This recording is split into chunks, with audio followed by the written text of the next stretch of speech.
Good evening. A very warm welcome on this beautiful spring evening. We are delighted you can all be here this evening to join us in celebrating the work of Alpha Workshops. I am Karin Taylor, Program Director of the General Society of Mechanics and Tradesmen of the City of New York. This program is supported in part by public funds from the New York City Department of Cultural Affairs in partnership with the City Council. I would also like to express our appreciation to Thomas Donahue, our window curator, who installed a special window display for tonight's talk. For those of you who this may be your first visit, the General Society was founded in 1785 by 22 artisans.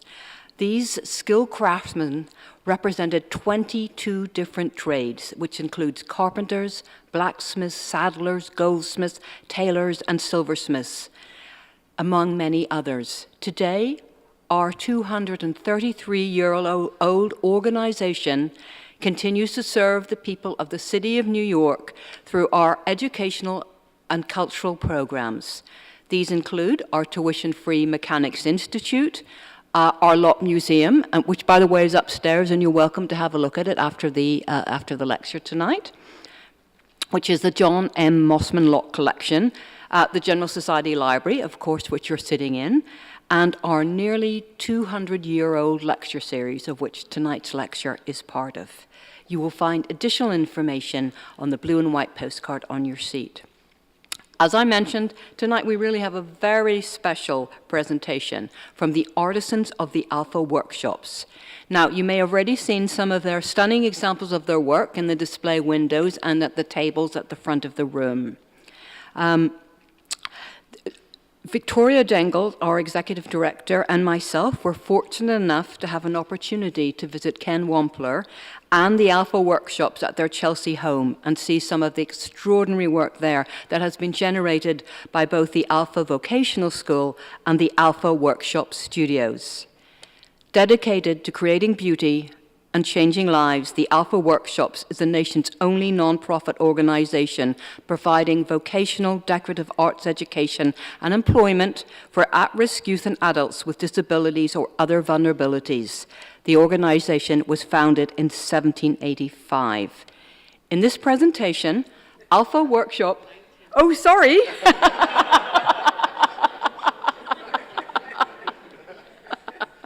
Well, I know you've been around quite a few years. Goodness. 1995. I guess I'm too used to saying 17, aren't I? So, at this presentation, Alpha Workshop Artisans will discuss the decorative arts services they offer interior designers and architects, including custom decorative paint and plaster finishes, gilding, and on-site art installations. They also produce unique hand-painted wallpapers, custom furniture, and lighting. Alpha's residential portfolio features collaborations with many top-tier designers, and the work has been covered in numerous publications, ranging from Architectural Digest to the New York Times to Vogue Living. It's now my huge pleasure to introduce to you Ken Wampler, who will introduce the other artisans of Alpha Workshops. Ken, thank you. Thank you. I could listen to you all day, Karin. Such a lovely voice. Thank you all for being here tonight. And thank you, Victoria Dengel and Karin Taylor, for inviting us and making us feel so very much at home. We're thrilled to be, I'm thrilled, we're all thrilled, to be participating in the General Society's lecture series. Joining a lineage that began in 1785 was not in our view when we started 24 years ago. So that's a great honor to be here tonight.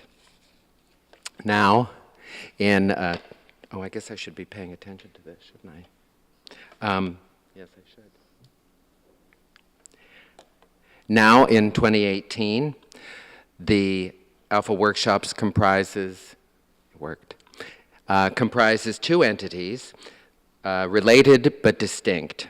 The Alpha Workshop Studio School, which is licensed by the New York State Department of Education, and the Alpha Workshop Studios, which have hired and employed over 160 of our graduates over the last 24 years.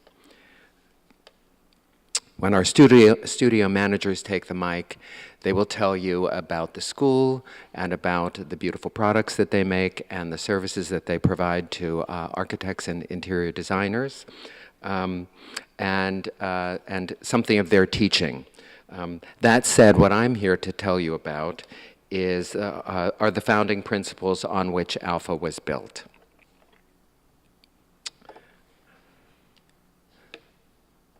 So this is the school. As you can see, it's a wide open space, lots of light. We moved into this space in, when was it? 2014. 2013. But we've been in the same building in West Chelsea for the full time, the 24 years. What I'm here to tell you about are the founding principles on which Alpha was built. Like all schools, Alpha Workshop Studio School develops talent, and in our case, it's the decorative arts, but we have a specific purpose. And it pains me to remind us all of the purpose. For in 1994, we were conceiving Alpha's mission as a response to extreme trauma. HIV has faded in some people's minds, but in 1994, when we started, it was before the drug cocktail, and the extreme trauma was death. And the other extreme trauma was life and living with an extremely stigmatized illness. Our response was simply stated: to offer hope and to offer escape. Hope for a future, which not everyone had at that point, and escape through redirecting one's focus away from fear and illness and toward one's own creativity, a sort of AIDS vacation, if you will. Where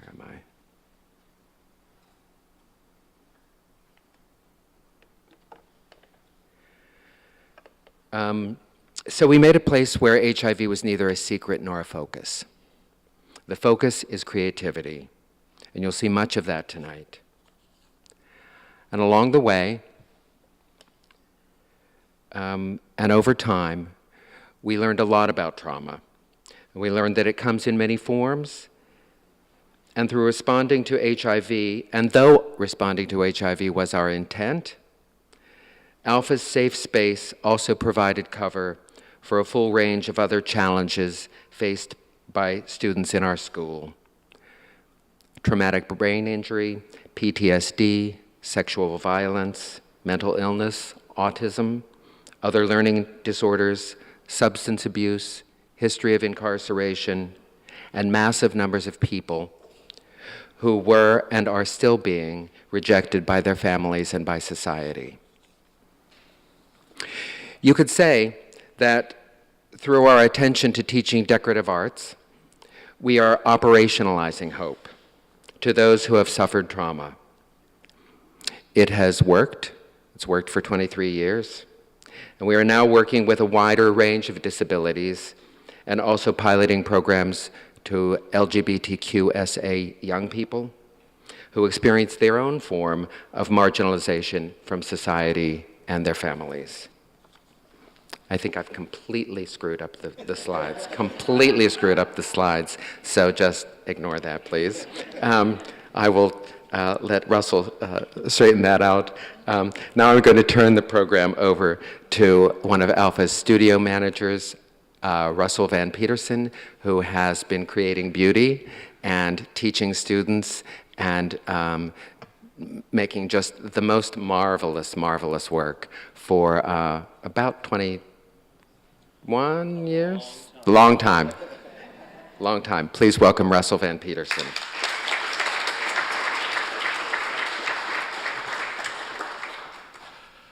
Good evening, everybody. It's an honor to be here. I'm the off-site manager for Alpha Workshops, which means I go work in people's houses and buildings and do work for designers usually and try to do the best job we can, make everybody happy. I'm going to show you some photos of some of the things we do, and I'll talk about them as, okay.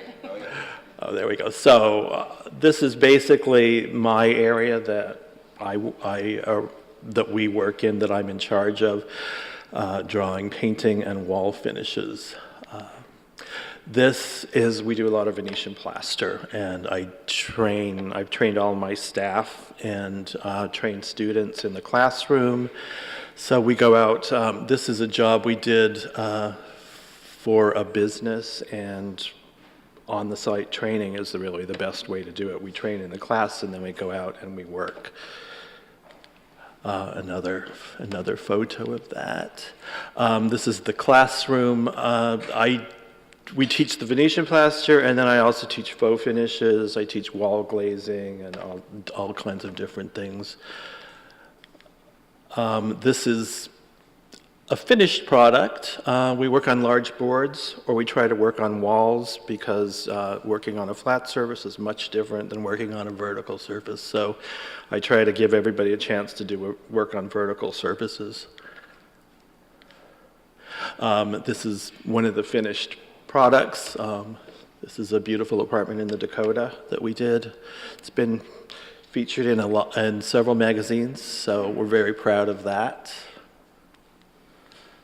Oh, I'm pressing the wrong thing. That's another. This is the Venetian plaster, the shiny form of it, I guess you'd call it. There's many different forms of Venetian plaster, some matte, some less shiny, but this is kind of a classic. There's another apartment that's a different type of Venetian plaster. It's got little flecks of mica in it. It's sort of a cement-like finish.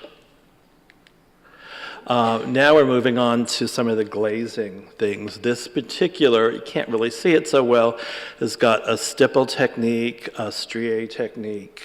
I think that's probably, I think there's one more, but I can't remember it. But this is a dining room in a private home. So this is the Prince George Ballroom. We did the restoration work, all the art, decorative painting work. When we got in there, it had been used as a basketball court. Much of the decoration had fallen off. By the time we got in there, I think it was a big white space. It had been primed. So our job was to replace what was missing, make molds, cast them, reapply them, and then start repainting everything. Painstakingly, a lot of work. We had our staff, and we had a lot of students working with us, high school students. All of that work, all of those, the gilding and everything, a lot of those were gone, and we had to remold them, reapply them, paint everything, and then it isn't gilded, it's a gold paint, but and then paint in between everything with that green. And I went through a lot of paintbrushes. I was going to the store all the time buying paintbrushes because they'd get worn out very quickly, but it went very well. And now these are murals that went into the ceiling. They're octagonal murals. I think there were 6, but they were painted on canvas, and then we had to glue them up onto the ceiling. There they are. So all this ceiling was just white, I think, when we got it, and the whole thing had to get a base coat of sort of a tan. I was the project manager on this, and everything just got glazed and painted and painted and painted and painted and painted, but it turned out pretty well. There's another view, and I don't know who.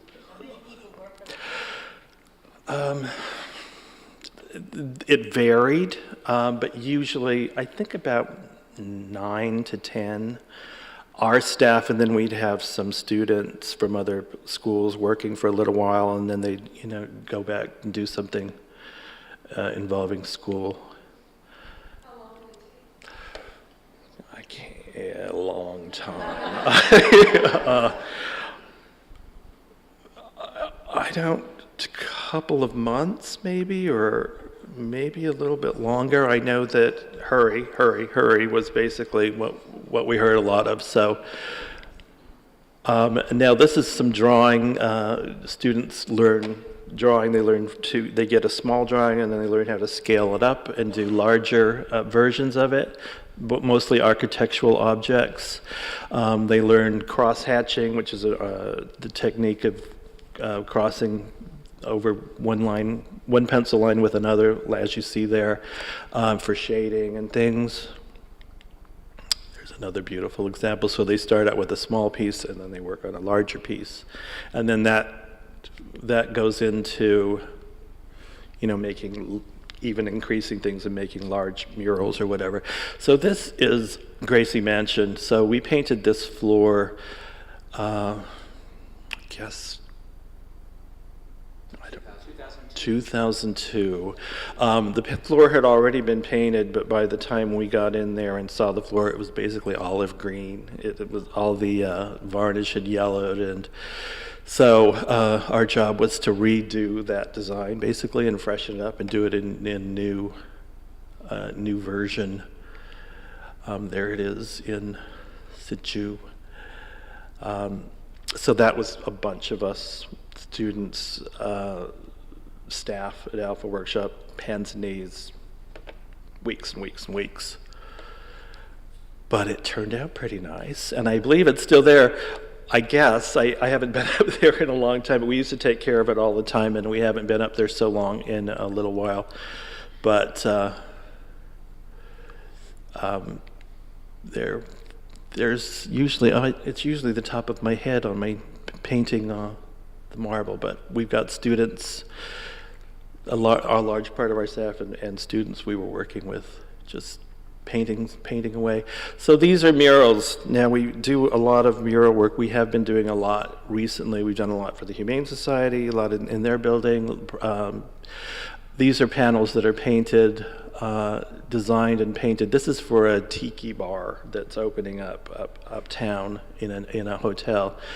But the idea was you had to blow up this design that the designer gave us and start painting these panels, and they fit inside of panels, and then there were beams and another panel, so they all had to match up. Very painstaking work. There's a finished section. There it goes up onto the ceiling.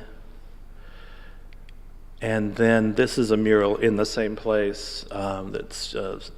They were scenes from like the Society Islands when they were discovered, basically, and they were old drawings done by somebody who was working on the ship. So these were taken from that.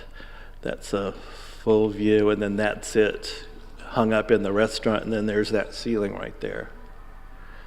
And we're doing a lot of other stuff for them too, but we haven't got photos. Then we do things for events and occasions, so that backdrop was for the tabletop design showroom on Madison and 26th Street. These are some murals we did for a restaurant. Actually, it's a hotel in Chicago. They just sort of ombre'd finish. There they are in. We also did some other things. A giant octopus. It's in another part of it. In another part of the. This is for Benjamin Moore in their new offices. They just came up with the design they wanted, and then we executed it. So I'm going to turn this over to Ed Farrell now. Thank you.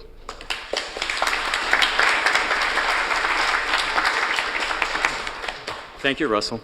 My name is Edward Farrell, and I'm the project manager for gilding, fabrications of special types, and I'm going to be talking a little bit about my work in the school. I'm directly responsible for classes in color mixing, drawing with the architect's scale ruler, 3D modeling in clay, mold making, and casting, a paint technique called Nagoro Nori, which is based on Japanese lacquer from the 18th century, and gilding. One thing I want to try to emphasize in this group of slides is the partnership with training and the professional practice that we have after training. The first section is going to be mostly about gilding, and gilding is application of sheets of metal to various objects, fine sheets of gold, silver, or other metals, and this is one of the essential decorative art skills. It is used on objects, frames, glass, murals, canvas paintings, and architectural features.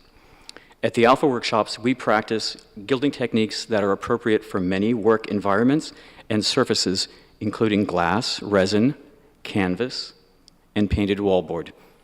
In this picture, one of our interns has applied a pattern of gesso to prepared canvas and is now applying aluminum leaf to that. So that was made as a decorative wall surface and shipped to Philadelphia, and we installed it there as well.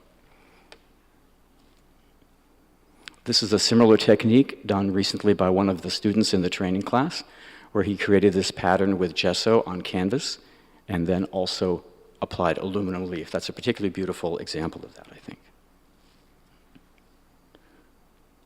Over the course of training sessions, we teach how to work with aluminum in brass leaf in a variety of effects. The first gilding class introduces the basics of the application process and the materials and options available for the artisan. Surface preparation is emphasized in every class at this early stage of training, as it is especially important since the gilded surface is so reflective that every flaw is apparent. Advanced classes teach gilding in tandem with the techniques of mold making and casting, preparing canvas, as we've seen, and large-scale architectural applications such as wall sections or ceilings. Here, one of our trainees is applying brass leaf and aluminum leaf in individual sheets on a wall section where he has previously drawn a very carefully placed grid. When applying leaf in these squares or on a roll, there are some examples you can see on the table in the back. It's very important to have a ground of a grid that you apply to so that the entire effect at the end is organized and regular. This is someone who's very good at this. You can see how his squares fit perfectly within that grid that he's drawn on the top. Although we don't generally present it like that, it's a training technique so that the students learn how to handle the leaf. It's rarely applied with that much space in between, but it's important to know how to handle it. This is another person practicing the same technique. And this is a group of panels executed on canvas by 6 students with that same technique. As the canvas goes higher, you'll see that there's more space in the top, so they get to practice with increasingly less overlap where it gets more visible. And then we go into people's apartments, and the majority of the projects that we do professionally with gilding have tended to be ceilings, where we apply gold leaf or aluminum leaf. This is a beautiful apartment in the Prasada apartment building on the Upper West Side, where we are about to prepare a surface of moon gold leaf, which is 22 karat gold with some palladium added to it, so it has a very pale gold color. So we're preparing to work on the surface. The contractor has painted and given us a very nice smooth surface, and we have to go in and apply that grid. As we said, we do it with pencil and rulers and chalk lines and squares so that we get a perfect grid on the ceiling. And then we put on an adhesive, and then we apply one leaf at a time in this case to get a beautiful finished product. That's not quite finished. You can see a little bit of, there's a little line there in the center. When the leaf is applied, it overlaps a little bit, and there's always a little excess. So the last process is to go with a very soft brush and to brush down all of those lines. So you will see the individual leaves, but it looks like one beautiful, complete surface. This is another example of gilding on an architectural feature. This is a little tiny dome in an apartment on 68th Street. It's about 9 inches deep and about 5 feet long. So we first had to draw a grid a grid of squares on this curved surface, which was a little challenging, but we got it. And then we're applying something called palladium leaf, which is, palladium is an element which is non-tarnishing like 23 karat gold, so it's a very fine product. And it has a beautiful gray, sort of silver gray color.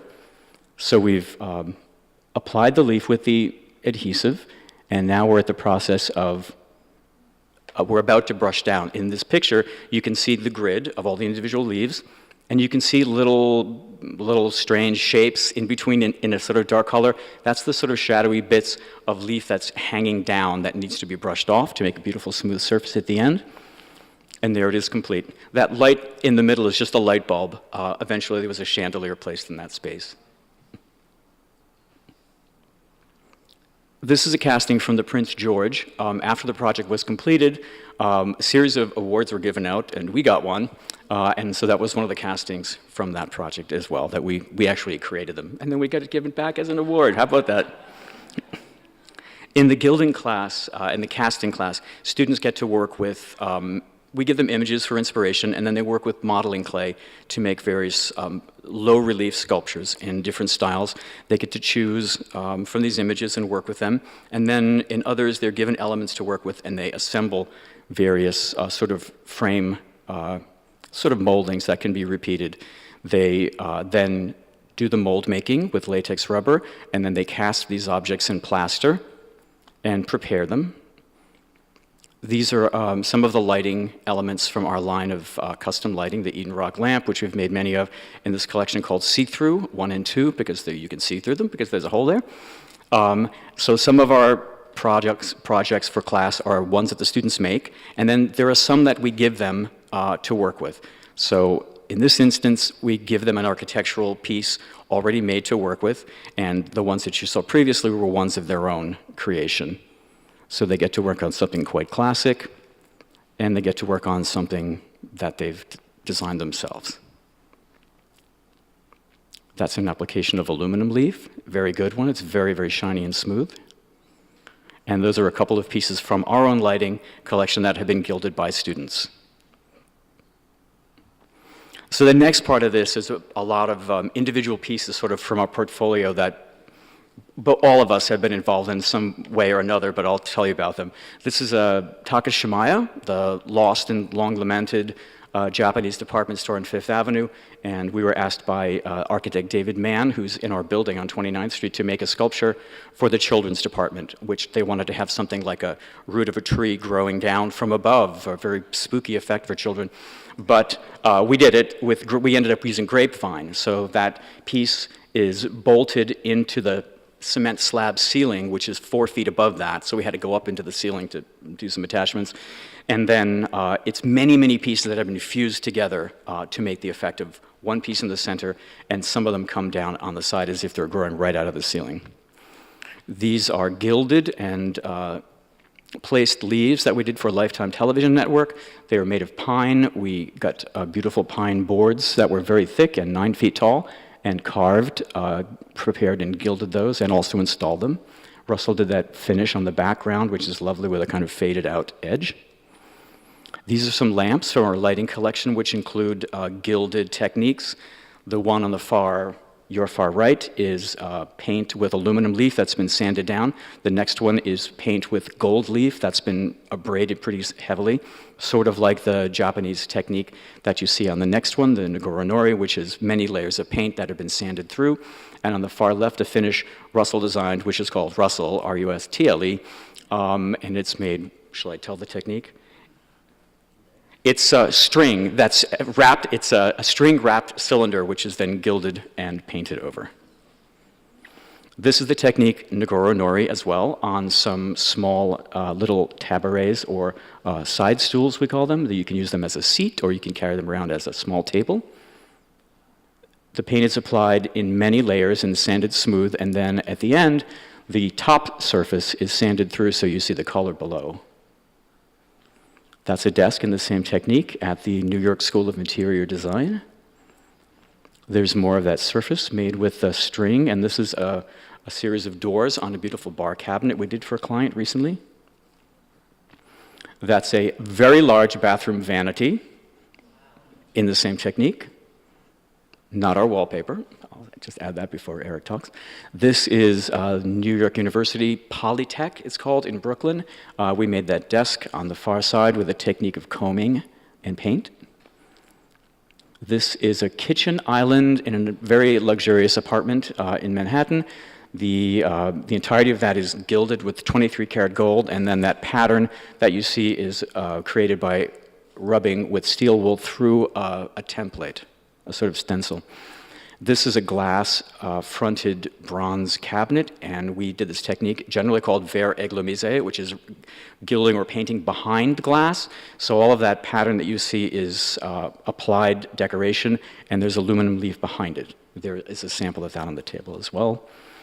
This is a table in verre églamisé that's using spray paint, 23-karat gold, graphite powder, and this is a beautiful cabinet provided by the client, which was covered by Russell with these appliques of citrus fruit. It reminds me a little bit of the Metropolitan Opera with its arches. It's beautiful. And now I cede the mic to Erik Savage, who is our wallpaper project manager and designer. Thank you.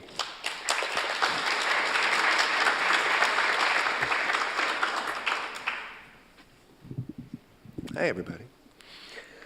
So my name is Erik Savage, and I am the studio head at the wallpaper department. I also teach in the school.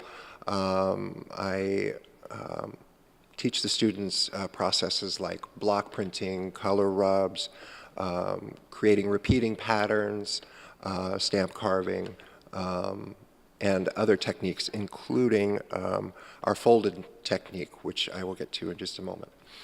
Our first collection of wallpaper was introduced in about, I think, 2002, 2001, and that's called the painted papers. You can see some examples of that on the table in the front. Our next collection, which is called the texture collection, was inspired by origami.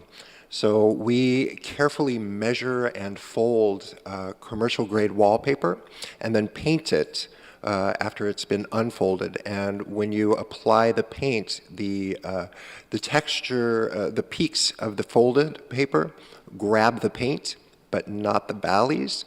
So you get a pattern like that. So you can see that we've applied a metallic glaze on top of the folded wallpaper, and it's gathered on the peaks. That paper will get run through a linen press so that the texture itself is removed, but it's still implied by the paint on the paper.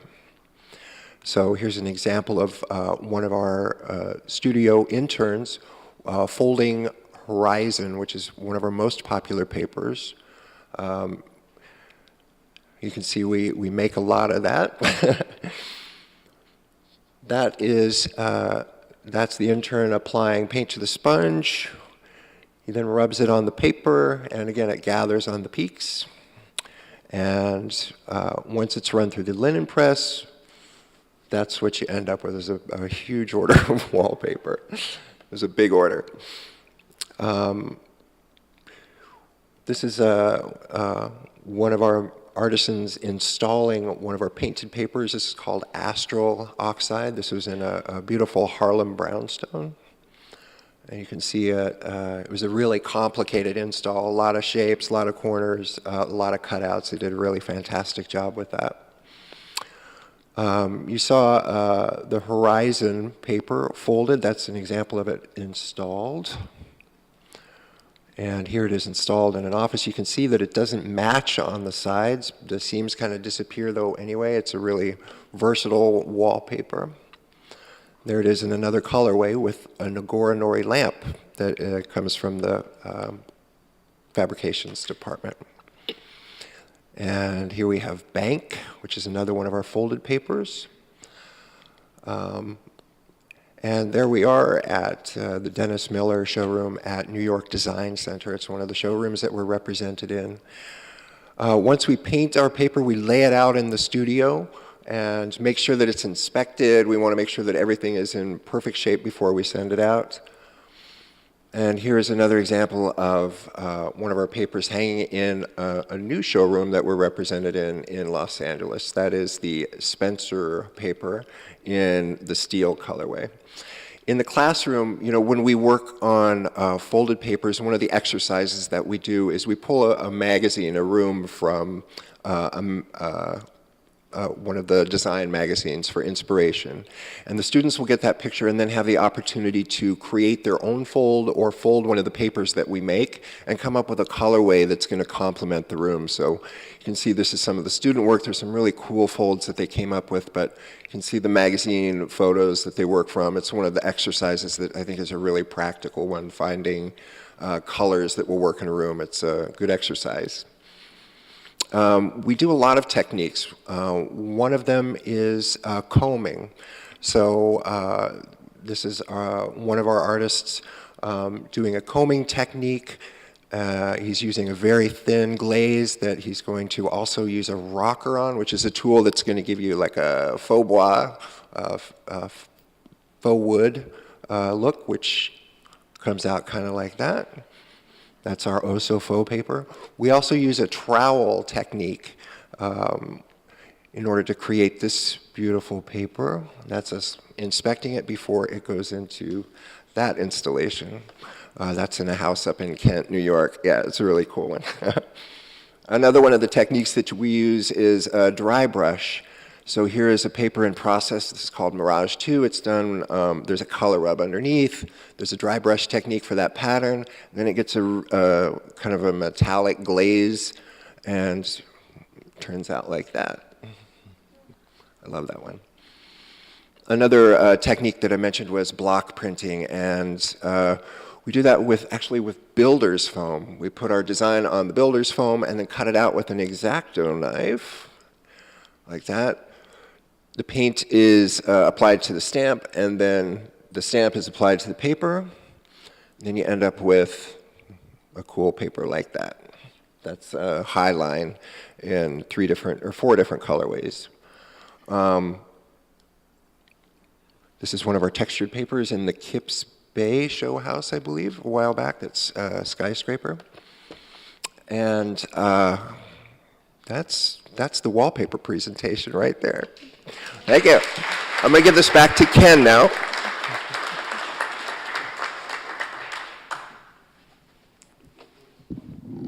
So I get to work with a lot of extremely talented people, and well-spoken people, I would say, too. So,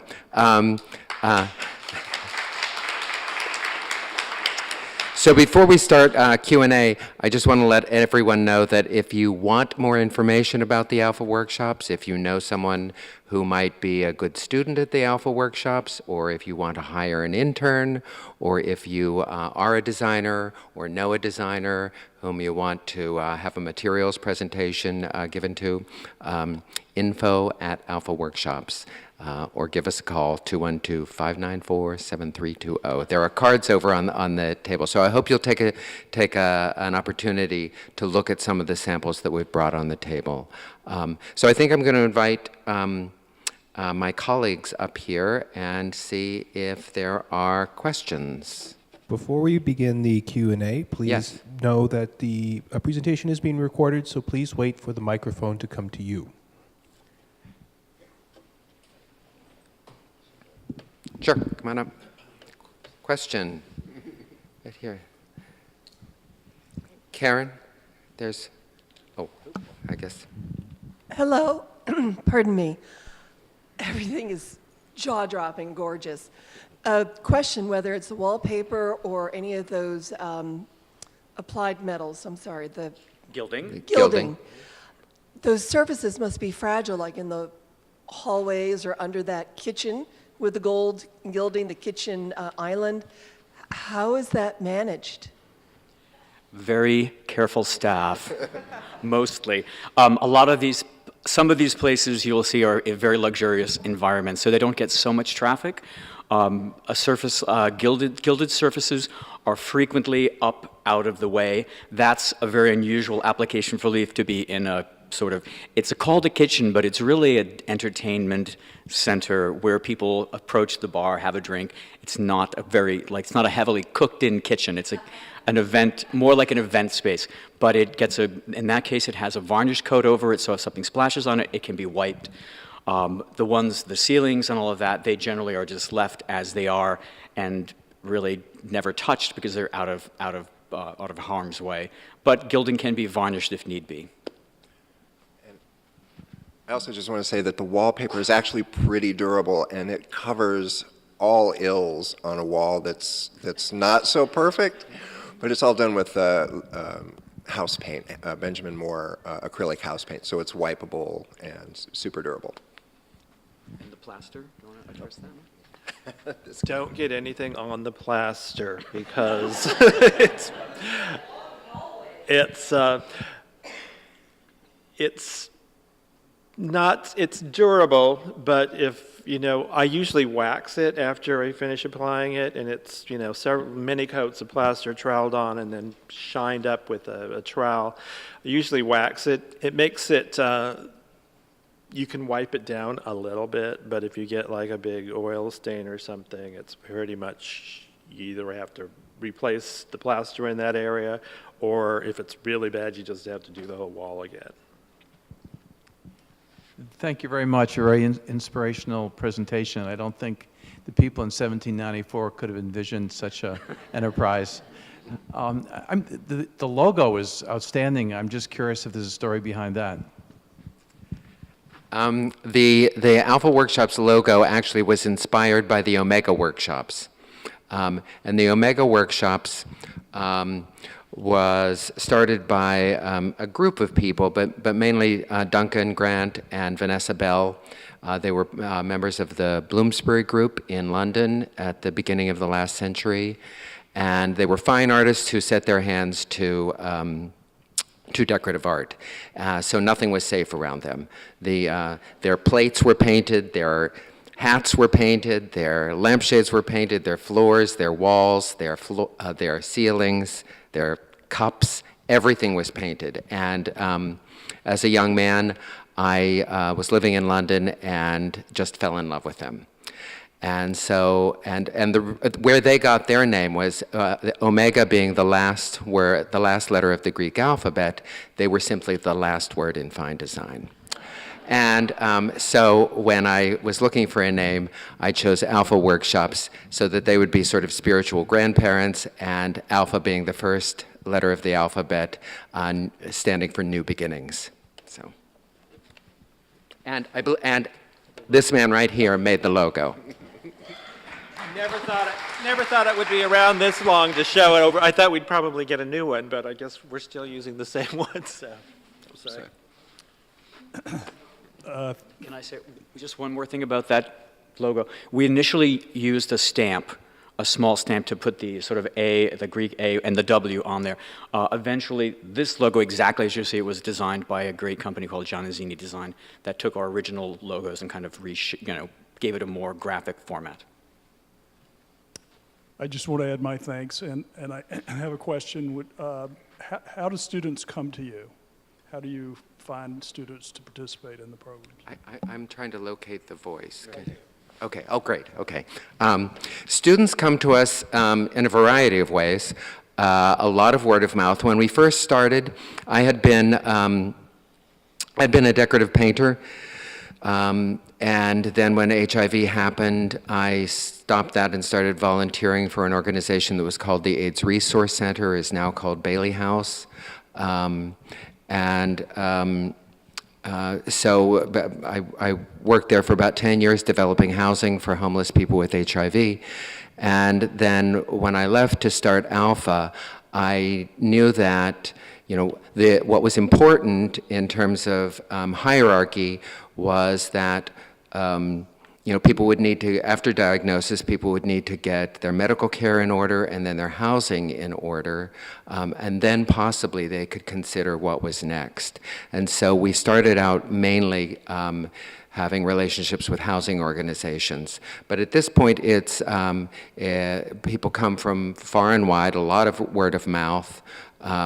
We just started a new pilot for LGBTQ youth, and when I ask them where they heard about the program, it's nowhere that we have sent the information. It's entirely social media, and what I'm hearing mainly is, oh, I saw it on queer.com. So, you know, people come from all over, and that's going to continue to change.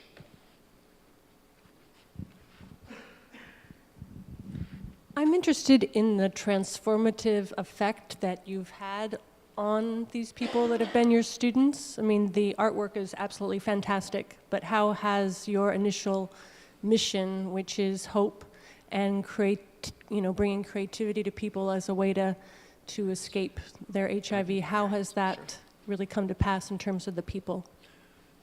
So I'll answer that. I'm a fairly recent graduate of this program. I came to this school in, I think, 2013, and I got the information for this organization through a social worker. I was in the process of sort of coming out of a long stretch of unemployment, just not being employed, and dealing with some personal and medical crises. I'd been out of the workforce for almost 10 years. So for me, coming to this organization as a pretty damaged individual, having a lot of struggles, to have come to the school, to have been embraced, supported, and also to have had that transformative experience of structure, having to go somewhere 3 times a week on a regular schedule, creativity, being able to learn disciplines and make things with my hands that I could look at and appreciate, and also just being around other folks. You know, I had support at home, but getting out into the workforce was difficult, and going from that place to running a studio within that organization has been a complete transformation for me. So I think, in that sense, for me personally, that has been, I think, the mission that Ken and the people that were on the board when they started this organization, that was what they set out to do, and I'm one of those people that happened to. So.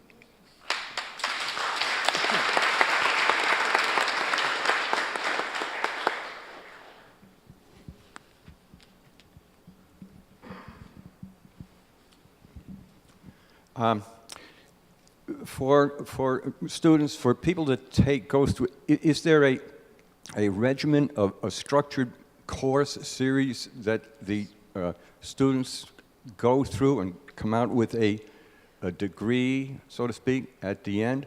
And also, are they, if a young person, or if anybody goes to a trade school, learns to be an electrician, a plumber, a carpenter, whatever, there's opportunity to make a living with that. I'm wondering how your school helps. Do they, are people that go through your program, are they able to go to work and provide and receive, be paid for working in these areas? Okay, I'm going to take the beginning of that, and then I'm going to pass it off. The program is pretty extensive. It's, as I said, it's licensed by the New York State Department of Education. It's not certified. There isn't a certification for being a decorative artist, but it is licensed by DOE. The introductory course is 10 weeks long, 3 days a week, 7 hours a day. And the advanced course is 26 weeks long, 3 days a week, 7 hours a day. So it's really extensive. And the intro course is kind of a college 101. So it's a week of surface prep, a week of color theory, a week of faux finish, a week of stamping, a week of stenciling, a week of gilding, you know, sort of A to Z of basic decorative arts. And then those are repeated and added to and brought to a professional level in the advanced course. In terms of employment afterwards, I mentioned that we've hired over 160 graduates of the school. People take internships in other workplaces or get jobs. We just had someone come back from California who started a business in California.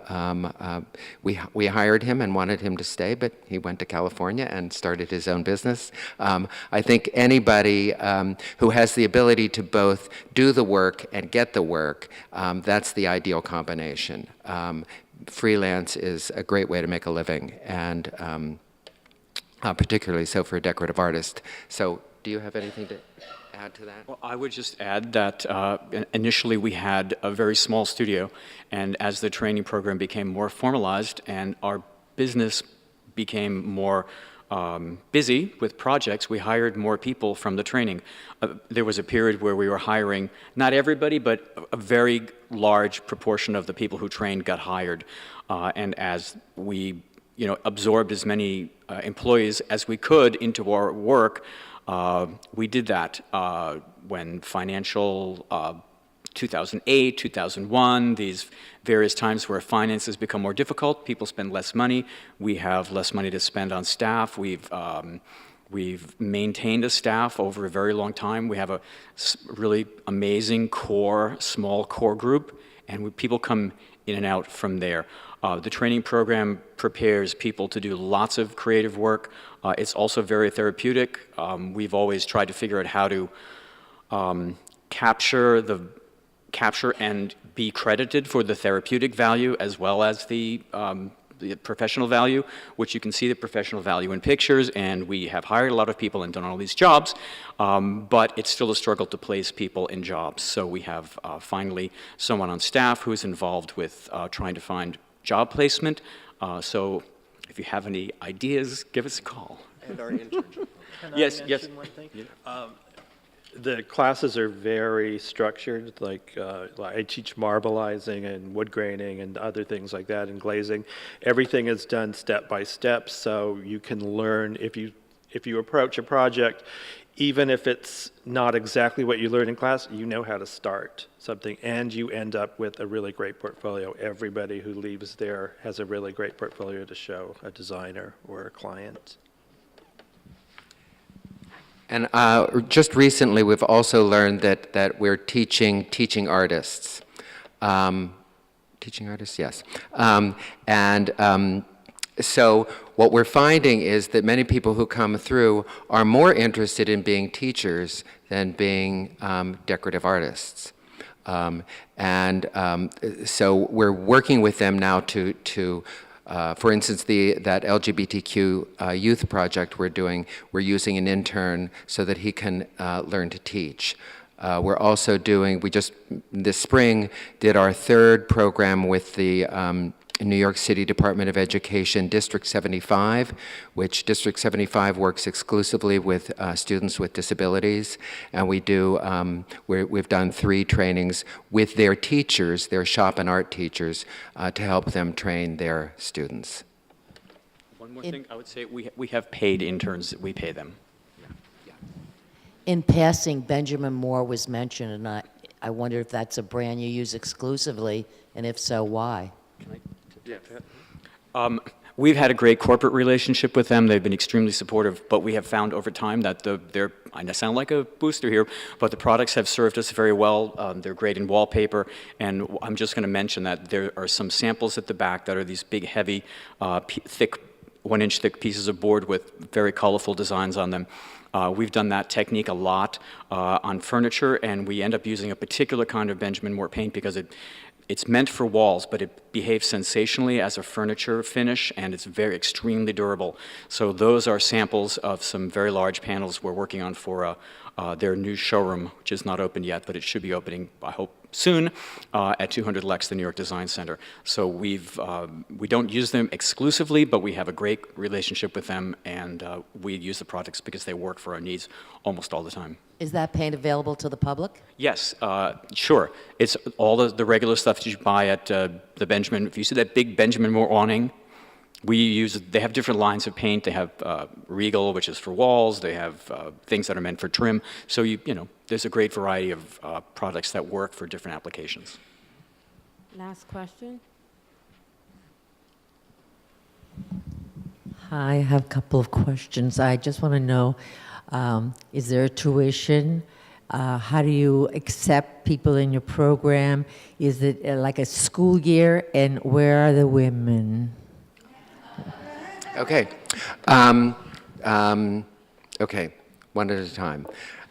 There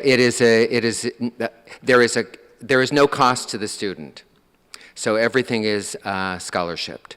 We have a scholarship program we call the Jamie Drake Scholarship Fund.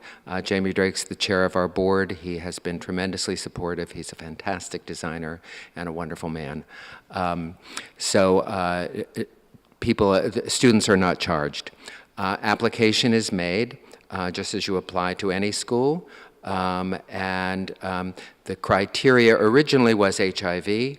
As I say, we're expanding beyond HIV into other disabilities and vulnerabilities. What we learned in that expansion is that we already had worked with, though HIV was the eligibility criteria, we had already worked with autism, and we had already worked with substance use, and we had already worked with mental illness and lots of things that people deal with all the time. Where are the women? They're there. They weren't there in the photograph, but they are there. They're not there in the numbers. Actually, they're getting there in the numbers. The LGBTQ program we're doing is primarily women.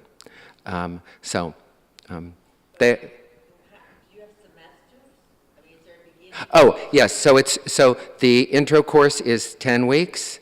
So we do that about 4 times a year. And the advanced course is 26 weeks. So that's rolling all the time, year to year.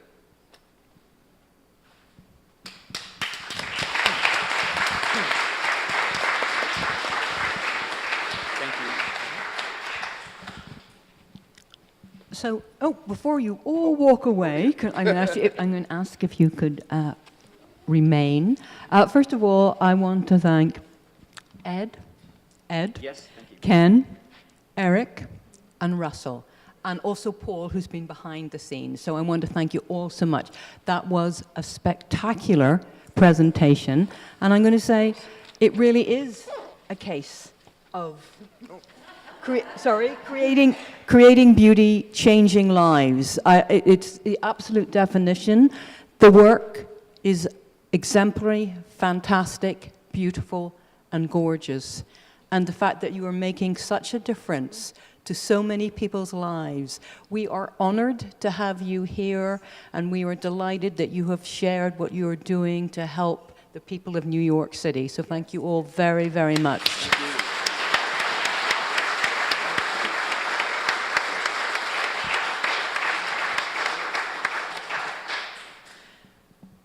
On occasions like this, we do like to make a presentation. Now, I have to say that we haven't got, apart from the bags I've just been dropping all over the place, we don't have multiples of everything. But please know that it is for all of you, and it's only a small token of our appreciation. And to make this presentation is Victoria Dengle, our executive director. Thank you, Karin. And to add to Karin's remarks, we're so touched by what we've seen today, and over the past few months we've gotten to know Alpha Workshops just a little bit better, and it's really all heart and soul. And I have to say, creating beauty, changing lives, really it is saving lives, really, to take people and give a sense of purpose and structure, and it's everything. Talk about celebrating artisanship. The true test of an artisan, and as we've been well taught by the founder of our series, Jean Houillard, who's a master ornamental metal worker, is what about transmission of the trade? And And I mean, I got the chills even just saying it because you're doing that, and it's really magnificent, and it's a gift for generations to come, and for an organization founded in 1785 by people who cared about their craft and cared about this city. We have found wonderful friends, and well, we're not letting you go, but more on that later. So, on behalf of the General Society of Mechanics and Tradesmen of the City of New York, founded 1785, we express our gratitude to Artisans of the Alpha Workshops, Creating Beauty, Changing Lives, for their participation in the General Society Artisan Lecture Series. So thank you so much. Thank you.